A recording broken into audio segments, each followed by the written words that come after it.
Bismillahirrahmanirrahim. Assalamualaikum warahmatullahi wabarakatuh. Apa kabar anak-anak ibu semua? Semoga selalu dalam kondisi sehat ya. Kita masuk kembali materi selanjutnya, masih dalam materi pelaku kegiatan ekonomi, yaitu tentang konsumsi. Ya, sebenarnya ini kegiatan kita sehari-hari ya.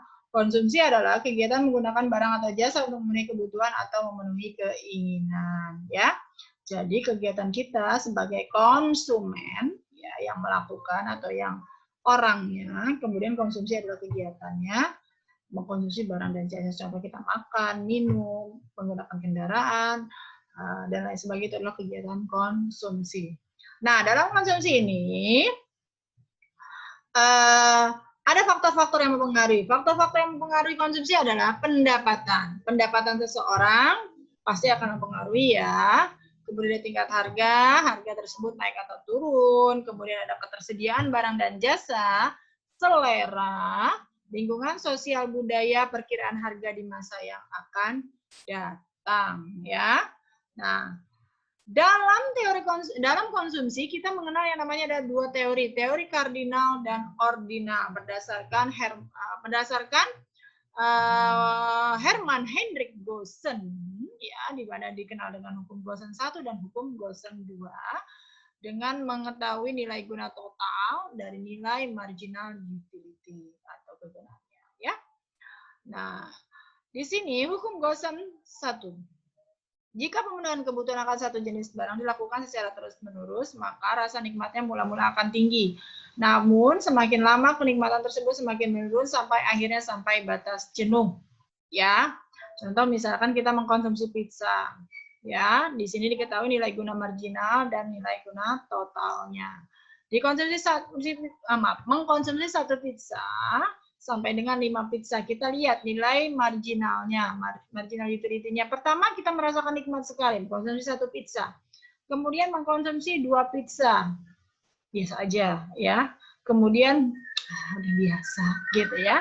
Yang keempat sudah tidak merasakan nikmatnya lagi atau sudah bosan lah ya, jenuh. Kemudian di sini ada nilai guna total. Total utility di sini ada total, karena di total utility ini diperoleh dari marginal utility.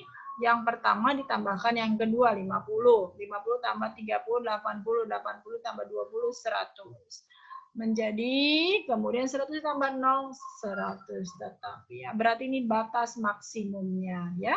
Batas maksimumnya pada saat total utility maksimum adalah marginal utility-nya sama dengan 0 ya. Jadi sudah tidak merasakan kepuasan lagi di MU-nya, dan di sini total utility-nya adalah maksimum batasnya ya. Kemudian teori kardinal yang kedua menurut hukum Goosen 2 yaitu konsumen akan melakukan konsumsi sedemikian rupa sehingga nilai guna marginal setiap barang dan jasa yang dikonsumsi akan sama. Misalkan di sini ada barang A dan barang B ya. Kita ingin mengkonsumsi barang A dan barang B. Di sini ada marginal utility-nya, ya, ada P, price, harga. Nah, ini dalam ribuan rupiah ya. Ini sengaja nolnya Ibu tidak pakai dulu, karena nanti pembaginya itu tidak koma. Ini kan hasilnya jadi nggak koma bulat ya. Oke, dan juga ini harganya Rp5, barang A dan barang B. Nah, di sini contoh ilustrasi yang lebih mudah untuk pemahamannya adalah misalkan kita punya uang Rp20.000. Nih, Rp20.000. Kita ingin mengkonsumsi barang A dan barang B. Tapi kita punya uangnya hanya Rp20.000. Kira-kira kita dapat memperoleh barang A dan barang B masing-masing berapa gitu ya. Nah, di sini. Karena misalkan 20.000. Tapi ada tapinya. Seperti ini misalkan saya mah pengennya barang A-nya lebih banyak dibanding dengan barang B, ya. Nah, barang A berarti kita lebih suka banyakkan barang A dibanding dengan barang B, tapi pengen dua-duanya gitu. Maka di sini dari pertama sampai ini berarti 5. Misalkan kita 5 barang A. Barang A 5 dikali, tadi kan Ibu bilang nolnya dibuang dulu ya. 2.000 berarti 10.000.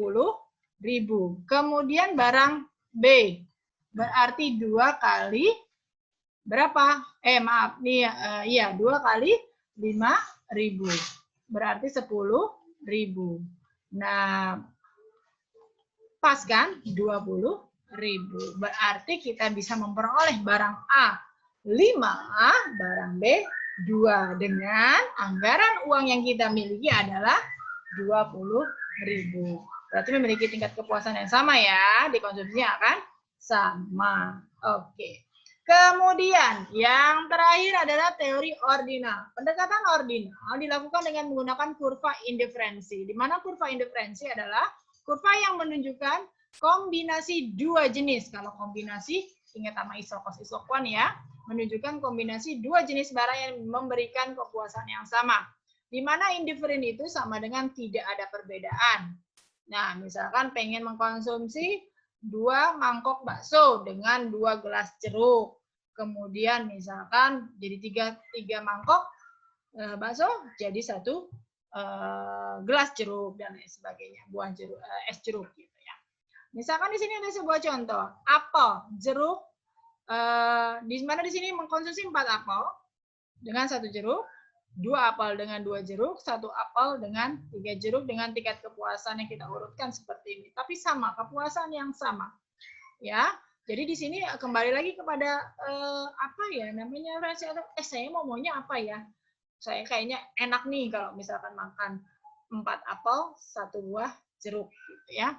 Nah, maka kurvanya akan berbentuk seperti ini. Ya.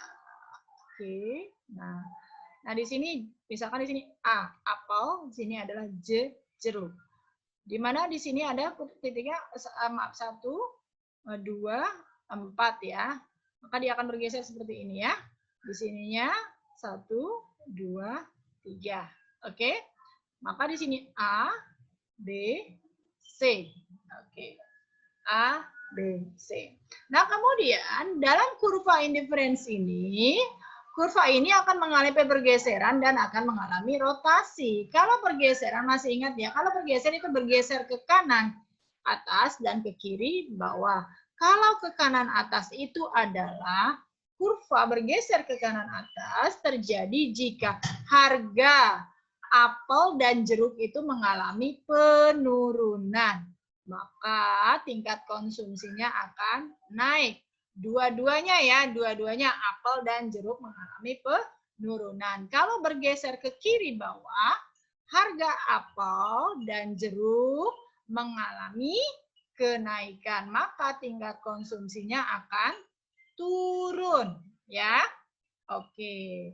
Nah, berarti dua-duanya kalau bergeser, dua-duanya mengalami perubahan harga, apakah harganya naik atau turun. Kalau berotasi hanya salah satu saja ya. Ya, hanya salah satu saja. Misalkan di sini tadi kurva awalnya seperti ini, bergeser cuma satu. Misalkan hanya mengalami pergeseran hanya jeruk saja atau hanya apel saja. Jadi salah satu aja mengalami perubahan harganya naik atau turun. Jadi hanya apel atau jeruk saja. Tapi kalau bergeser dua-duanya. Jadi mungkin itu saja yang ingin disampaikan mengenai konsumsi, baik itu dari teori kardinal yang menurut hukum kuasa 1 dan hukum kuasa 2, dan teori ordinal dengan menggunakan kurva indiferens. Kalau masih kurang paham dan kurang mengerti, bisa diulang-ulang terlebih dahulu videonya. Jika masih kurang paham juga, bisa hubungi Ibu, temui Ibu ya. Terima kasih. Semoga Allah berikan kemudahan dalam pembelajaran kita. Wassalamualaikum warahmatullahi wabarakatuh.